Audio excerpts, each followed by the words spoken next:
500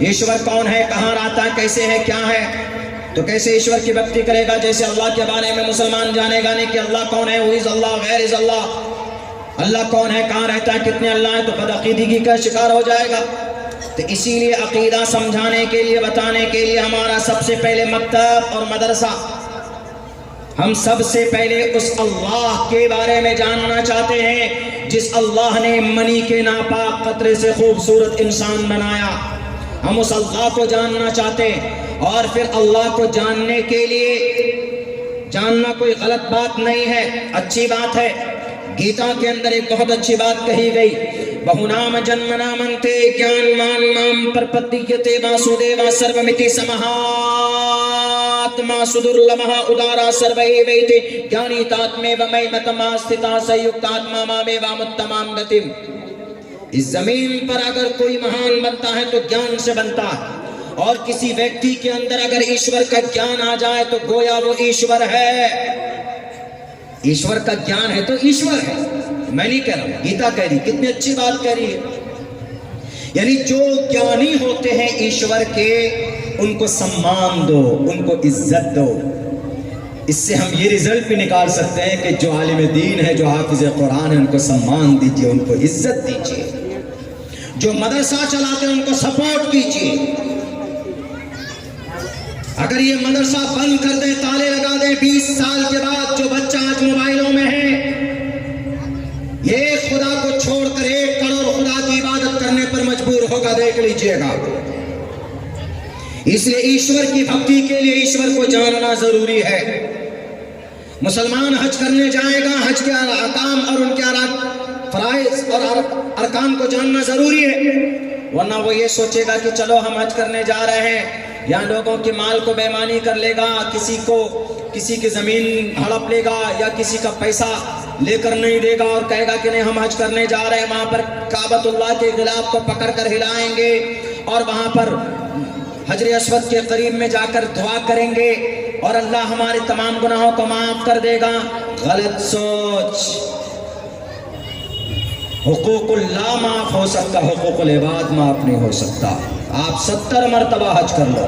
ایسے ہندو بھائیوں کے لیے بھی، جیسے اتر پردیش میں بھی ایک بہت بڑا کمبھ کا میلہ چل رہا ہے، اس میں ایک ہوڑ آ گیا ہے، ارے چلو پاپ دھل جائے گا گنگا میں اسنان کرنے سے۔ میرے ہندو بھائیوں، یہ غلط کانسیپٹ ہے۔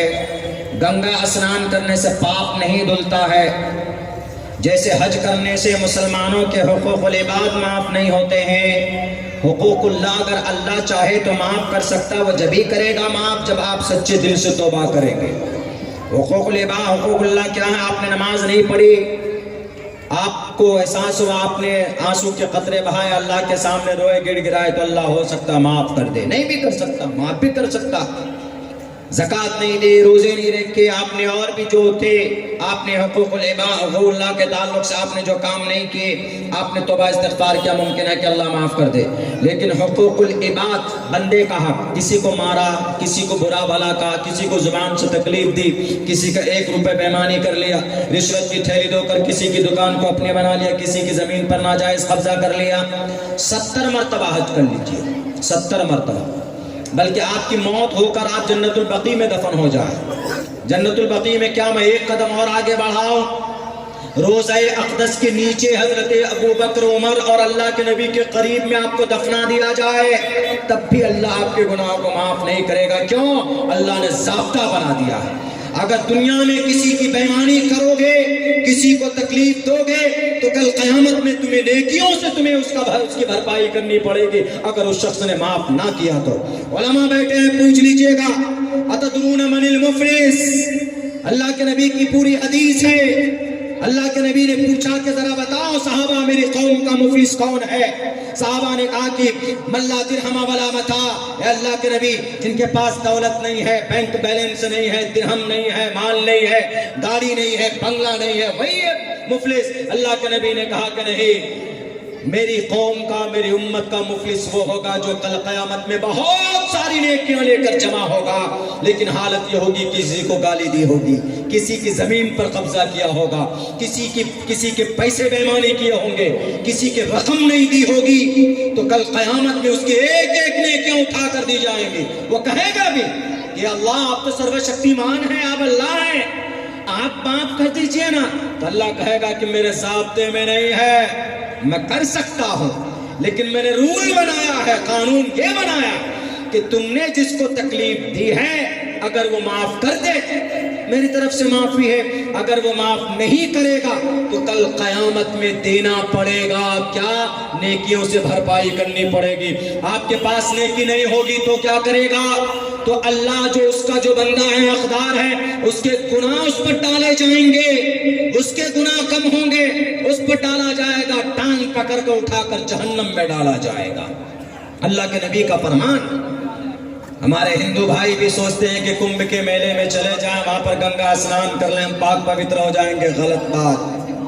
پہلے بات تو کمبھ پورانک کتھاؤں میں، شاستروں میں نہیں، رگ وید میں نہیں، یجروید میں نہیں، سام وید میں نہیں، اتھرو وید میں نہیں، رامائن میں نہیں، مہابھارت میں نہیں، کسی میں نہیں۔ صرف رگ وید کے اندر میں ہے کہ ببھیتا گریمم نومنی کمبا، ایک لفظ کمبھا تھا، کمبھا نہیں، لیکن یہ پریاگراج کے لیے بھی استعمال نہیں ہوا اور یہ کمبھ کے میلے کے لیے استعمال نہیں ہوا۔ رگ وید کے 79ویں سوکت کے 7ویں منتر میں کہا گیا ہے کہ اس کا مطلب یہ ہے کہ اندرجیت جو پانی کا دیوتا ہے، وہ پانی کا دیوتا انسانوں کے لیے پانی جمع کرتا ہے، پہاڑوں کو، ہمالیہ جیسے پہاڑوں کو کمبھا کی طرح توڑ دیتا ہے۔ کمبھا مطلب کچے گھڑے کے لیے استعمال ہوا، کچے گھڑے کی طرح توڑ کر پانی لوگوں کے لیے لاتا ہے، اس کے لیے استعمال ہوا۔ ایک لمبا چوڑا واقعہ ہے کہ کمبھ کا میلہ کیوں مناتے ہیں۔ وہ امرت جل 4 شہر میں گرے تھے، ان میں سے ایک پریاگراج میں، ایک ہریدوار میں، ایک ناسک میں اور ایک اجین میں۔ تو یہی 4 شہر میں کمبھ کے میلے کا آیوجن ہوتا ہے۔ ہر 12 سال میں کمبھ کا میلہ ہوتا ہے، 144 سال میں مہا کمبھ کا میلے کا آیوجن ہوتا ہے۔ کانسیپٹ یہی ہے، اس کمبھ کے میلے میں سب سے بڑا کام یہ ہوتا ہے کہ آپ گنگا میں اسنان کیجئے، آپ کے گناہ دھل جائیں گے۔ یہاں تک یہ بات تو ٹھیک ہے، لیکن سارے گناہ، سارے پاپ نہیں دھلیں گے۔ شاستر کے انوسار یونا پتا جنیتا یویدھاتا دھامانی وید گونانی وشوایو دیوانام نام دائکتم سمپرشنم بھوناینت ینیا۔ پرماتما کہتا ہے کہ تمہیں مرنے کے بعد میرے پاس آنا ہوگا اور تم نے دنیا میں جو گناہ کیے اس کا تم کو حساب دینا پڑے گا، تم نے کیا غلط کیا، کیا صحیح کیا۔ پرماتما کہتا اگر تم نے کسی کو مارا ہے، کسی کا خون بہایا ہے، ٹوپی اور داڑھی کے نام پر کسی کی موب لنچنگ کی ہے، مدرسے کو صرف یہ ہے کہ شک کی بنیاد پر تم نے بلڈوز کیا ہے، ناگپور میں ٹوپی اور داڑھی کی وجہ سے پونے کے اندر میں 7 کلومیٹر میں 2800 گھر بلڈوز کر دیے گئے، 3 دن کے اندر 32 بلڈوزر لگایا گیا، چلایا گیا۔ پرماتما کہتا ہے کہ وہاں کے قوانین کے ذریعے اگر انصاف نہیں ملے تو کل قیامت میں کھڑا ہونا ہوگا، مہا پرلے میں کھڑا ہونا ہوگا، چاہے وہ عبداللہ سالم ہو، چاہے وہ مودی ہو کہ یوگی ہو کہ کوئی بھی ہو، سب کو پرماتما کے سامنے کھڑا ہونا ہوگا اور اپنے کیے کا جواب دینا پڑے گا کہ ہم نے کیا اچھا کیا، کیا برا کیا۔ یہ فیصلہ رب کرے گا، پرماتما کرے گا۔ اسی لیے پرماتما کہتا ہے کہ اگر تم نے کسی کو نقصان، کسی کو تکلیف پہنچائی تو گنگا میں 70 برس تک بھی اگر تم نہاؤ گے تو تم پاک کی حاصل نہیں کر سکتے، تم کو مکتی نہیں مل سکتی۔ یہ شاستر ودھی متسرج ورتتے کام کارتا نہ سدھم ماپنوتی نہ سکھم نہ پرامگتم۔ تم پرماتما کو اگنور کر کے، لوگوں پر اتیاچار کر کے تم کو مکتی نہیں مل سکتی ہے۔ میرے بھائیوں، بات وہی ہے کہ ہمارا قرآن الحمدللہ مصدق کلام ہے، جو باتیں کہہ دی گئی ہے وہ to the day of judgement, اور مرنے کے بعد بھی انشاءاللہ یہ قرآن ہمارا ساتھ دے گا۔ تو ہم عقیدے کی وجہ سے پڑھتے ہیں، ہم اللہ کی قربت حاصل کرنے کے لیے قرآن کی تعلیم اپنے بچوں کو دیتے ہیں۔ اسی لیے میں تمام مسلمانوں سے کہتا ہوں کہ اپنے بچوں کو قرآن کی تعلیم دیجیے، عقیدے کی تعلیم دیجیے، ڈاکٹر بنائیے، انجینئر بنائے۔ I have completed my graduation course from MAERCCS in Bangalore۔ Bangalore سے ہم نے گریجویشن کمپلیٹ کیا، لیکن الحمدللہ علماء کی دعاؤں کے نتیجے میں پہلے میں عالم دین بنا ہوں، حافظ قرآن بنا ہوں۔ 11 سال کی عمر میں امی ابا نے سوچا بھی نہیں تھا ہمارا پورا گھرانہ الحمدللہ 3 عالم دین ملیں گے، 2 حافظ قرآن ملیں گے۔ ابا ہمارے ریٹائر ہیں، عالم دین ہیں، اور بھی ہمارے بھائی مظاہری ہیں علی گڑھ سے وہ کیے ہوئے۔ میں بڑائی بیان نہیں کر رہا ہوں، لیکن اتنا سب کچھ ہونے کے باوجود بھی سب نے بنیادی تعلیم عقیدے کی لی، مدرسے اور مکتب کی تعلیم لی۔ جب تک آپ کے بچوں کا عقیدہ ٹھیک نہیں ہوگا تو بچہ صحیح ڈاکٹر نہیں بن سکتا، وہ بچہ صحیح دین کا سیاسی رہنما بھی نہیں بن سکتا۔ اسی لیے عقیدے کی تعلیم بہت ضروری ہے، بہت کمپلسری۔ اور اگر کوئی اعتراض کرتا ہے کہ نہیں قرآن تو آج کے زمانے کے لیے فائدہ مند نہیں ہے، کیا ضرورت ہے شریعت کی بات پڑھانے کے لیے اپنے بچوں کو، میں آپ کو سمجھاتا ہوں قرآن صرف پہلے کے لیے نہیں بلکہ آج کے لیے بھی ہے اور قیامت کی صبح تک کے لیے ہے۔ مرنے کے بعد بھی یہ قرآن آپ کا بیڑا پار کرے گا۔ اگر جو بولتا ہے کہ نہیں شریعت کی تعلیم کی کیا ضرورت ہے، بچوں کو ماسٹر بنا، بچوں کو ایم ٹیک کراؤ، بی ٹیک کراؤ، ایم بی اے کراؤ، میں اور کوئی ہو سکتے مخالف لیکن میں تو نہیں ہوں، آپ کچھ بھی کرائیے۔ لیکن ایک بات میں بول دوں کہ جو مسئلے کا حل جو قرآن میں ہے دنیا کی کسی اور دنیاوی یا ماڈرن اکیڈمک کوالیفیکیشن میں نہیں ہے۔ یہی آپ کے کلکتہ میں 4 مہینہ پہلے غالباً ایک بڑا حادثہ ہوا تھا۔ کون سا حادثہ تھا؟ آر جگر میڈیکل کالج کا ایک ڈاکٹر لیڈی ڈاکٹر کی عزت لوٹی گئی، اس کا مرڈر ہوا، مرنے کے بعد 4 مرتبہ پھر اس کا ریپ ہوا تھا۔ پتا سی بی آئی نے چارج شیٹ میں کیا لکھا؟ نہیں لکھا۔ ہمارے نوجوانوں کو تو سوشل میڈیا سے فرصت ہے نہیں۔ کھساری لال کا گانا پشپا 2 نے کتنا کمایا، پشپا 3 کب آنے والی ہے، اس کا ڈائریکٹر کون ہوگا، اسی میں لگے ہوئے، دنیا میں کیا ہو رہا ہے اس کے بارے میں نالج نہیں رکھتے۔ آپ کے پاس جو ینتر اور تنتر ہے یہ موبائل، یہ آپ کے لیے یوزفل بھی ہے اور ہارمفل بھی ہے۔ آپ اس موبائل کے ذریعے سے بہت کچھ اچھا سیکھ سکتے ہیں اور پھر آپ اسی موبائل کے ذریعے سے آپ اپنے دماغ کو ناپاکی کا اڈا بھی بنا سکتے ہیں۔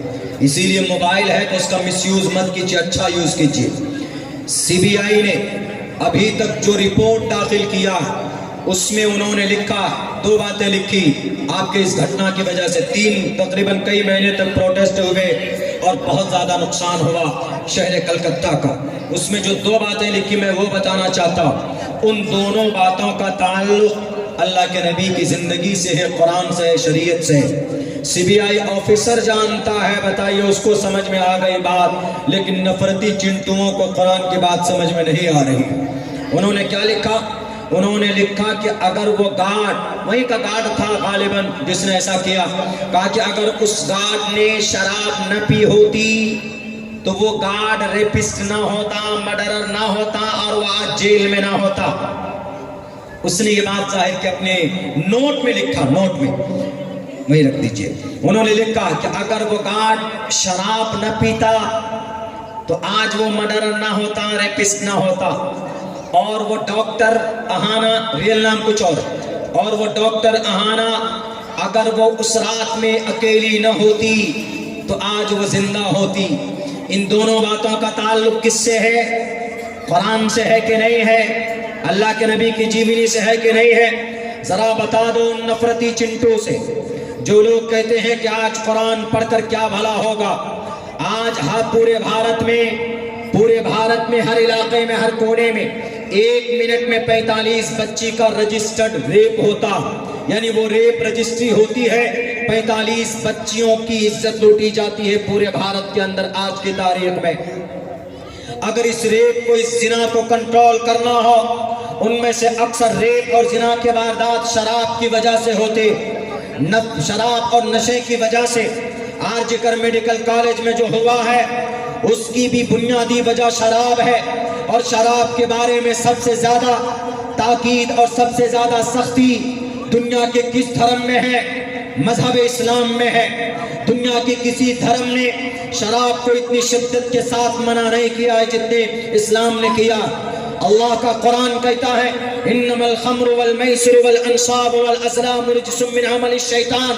انما الخمر، بے شک شراب، والمیسر والانصاب، بت پرستی، اور پھر بہت سارے خرافات اس کے اندر میں، جوا، انما الخمر والمیسر والانصاب، شراب، جوا اور بت پرستی اور پھر وہ قرآن اندازی کے تیر زمانے جاہلیت میں پائے جاتے تھے. اس کی تفسیر اس کی وضاحت کا وقت نہیں ہے. لیکن شراب سب سے پہلے کہا کہ رجس من عمل الشیطان، شیطان کا عمل ہے.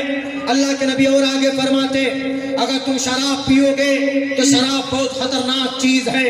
شراب پینے کے بعد ہر ناممکن کام ممکن ہو جاتا، یعنی اس کو کرنا آسان ہوتا.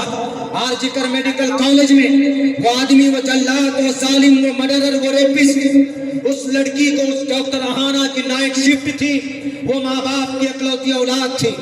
اس کا ماں کا فون آتا ہے کہ بیٹی تم کہاں ہو، گھر کیوں نہیں آئی؟ وہ کہتی ہے کہ ماں میں صبح کو جاؤں گی، میری نائٹ شفٹ ہے. وہ ظالم وہیں پر بیٹھا ہوا سنتا. آج تو محترمہ اکیلی ہے، چلو آج کچھ الگ کیا جائے، انجوائمنٹ ہونا چاہیے. وہ اپنے روم میں جاتا ہے، 5 بوتل شراب پیتا ہے، 5 بوتل.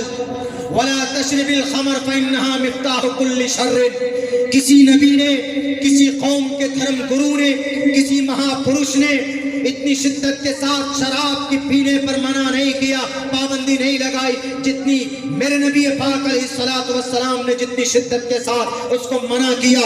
جو کہ نبی جانتے ہیں، نبی فرماتے ہیں کہ شراب برائیوں کی کا اڈا ہے، جڑ ہے. شراب پینے کے بعد بیوی پر ہاتھ اٹھانا آسان، شراب پینے کے بعد دوستوں کو گالی دینا آسان، شراب پینے کے بعد ماں کو الٹا سیدھا کہنا آسان، شراب پینے کے بعد کچھ بھی غلط کام کر سکتے ہیں. اور شراب پیتے ہیں اپنی قیمتی رقم کو خرچ کر کے. جب تک شراب میں بندہ رہتا ہے مومن نہیں رہتا. علماء بیٹھے ہیں، میں تو ایک طالب علم ہوں. اللہ کے نبی کی حدیث ہے بخاری اور مسلم کی، لا یشرب الخمر حین یشرب وهو مومن. شراب کا ایک قطرہ حلق میں اترتا ہے تو ایمان انسان کی، مومن کی دل سے نکل جاتا. اور بعض محدثین نے اس کی وضاحت بھی کی، اگر شرابی حالت نشہ میں موت ہو جائے تو وہ کفر کی حالت میں مرے گا، کیونکہ ایمان اس کے اندر تھا ہی نہیں. اس لیے شراب گندی چیز ہے. وہ آدمی 5 بوتل شراب پیتا اور رات کو 3 بجے اس ڈاکٹر کے پیچھے جاتا. وہ ڈاکٹر اکیلی رات کو 3 بجے کانفرنس ہال میں جا کر لیٹ جاتی. وہ جا کر اس کے پاس چھیڑتا، دروازہ بند کر دیتا، اس کو چھیڑنے لگتا. وہ ڈاکٹر اپنی جان بچانے کی کوشش کرتی ہے تو اس پر اپنا رعب جمانے کے لیے زور سے تھپڑ مارتا. اس کا چشمے کا شیشہ ٹوٹ کر اس کی آنکھ میں گھستا، اس کی آنکھ پھوٹ جاتی. یہ سی بی آئی نے اپنی رپورٹ میں لکھا ہوگا، میں کوئی اخباری بات نہیں کر رہا. میں نے اس کرائم برانچ کے ان کے چارج شیٹ کو ہم نے پڑھا ہے، آپ بھی پڑھ سکتے ہیں. میرے بھائیوں، اسی پر بس نہیں کیا.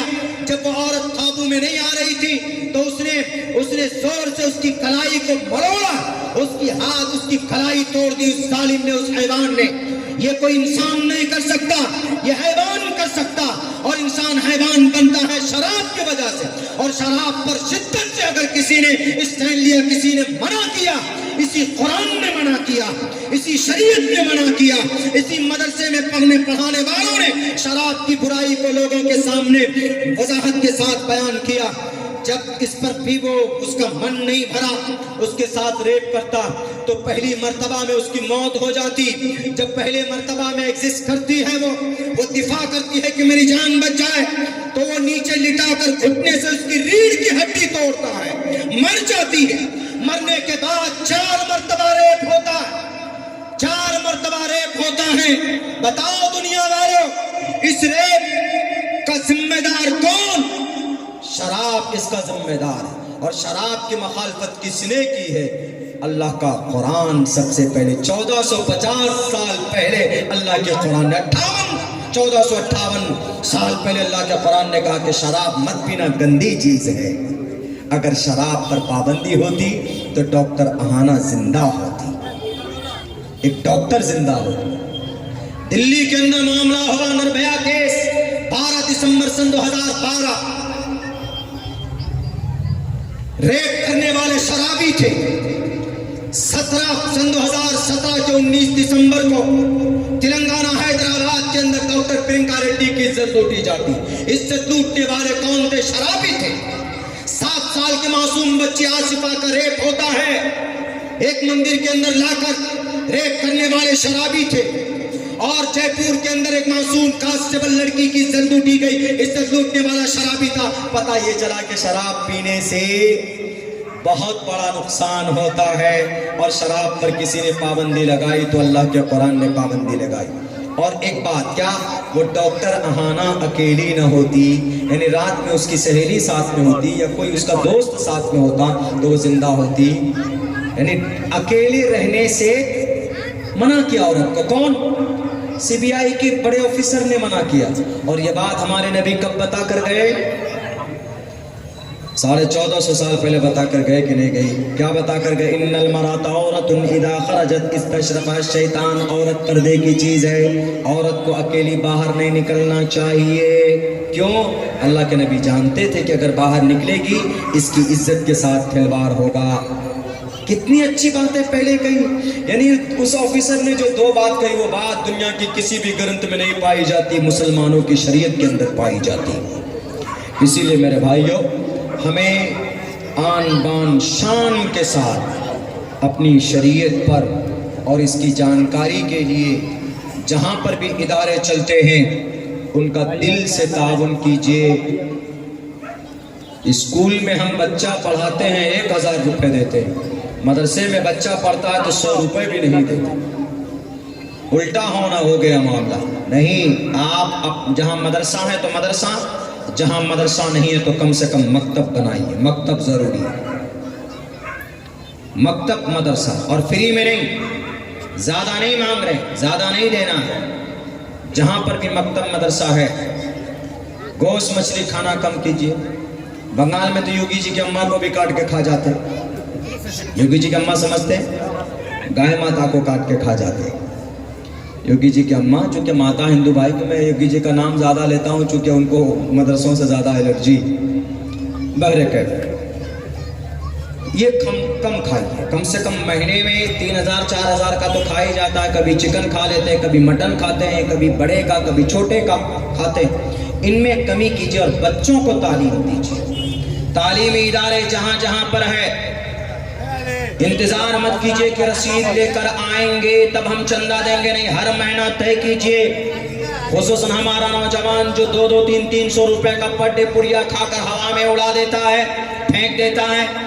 آپ کم سے کم مہینے کے اندر میں 100-200 روپے بھی اگر آپ مدرسے میں تعاون کریں گے یا مکتب میں دیں گے تو جو پڑھانے والا ہے فائننشیلی ان کو سپورٹ ہوگا تو کھل کر وہ آپ کے بچوں کو تعلیم دیں گے.